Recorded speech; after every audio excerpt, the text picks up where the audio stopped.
biasanya apa yang orang perlu ada kriteria sebelum dapatkan kad kredit? The most basic requirements are gaji minimum RM2,000 sebulan ataupun 24K setahun lah. Okay. That is like the most bare minimum punya requirement.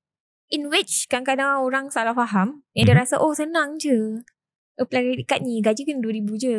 Why is it difficult? Because they don't understand that first credit card, high chances yang diorang ni still very newbie, freshy, tak ada loan langsung. Okay.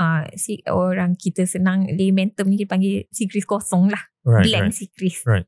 So bila banker nak buat evaluation terhadap you punya financial report card, buka kosong, memang they have no idea whether can you serve the repayment well.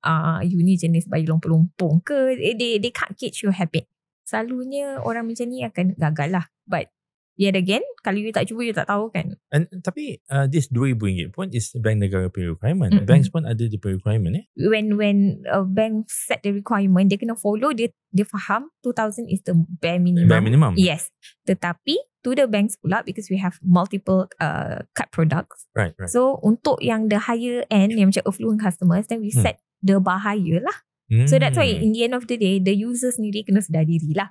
Kalau dia nak apply, dia pun kena, selain daripada tengok whether the card is going to be something useful for them or not, dia orang kena tengok juga requirement card tu.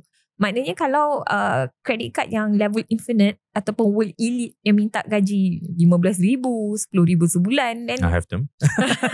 ya, tengoklah poket masing-masing kan.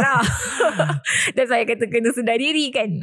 End of the day, kita kena tahu bukan setakat kita nak apa, kita pun kena faham kelayakan kita sendirilah.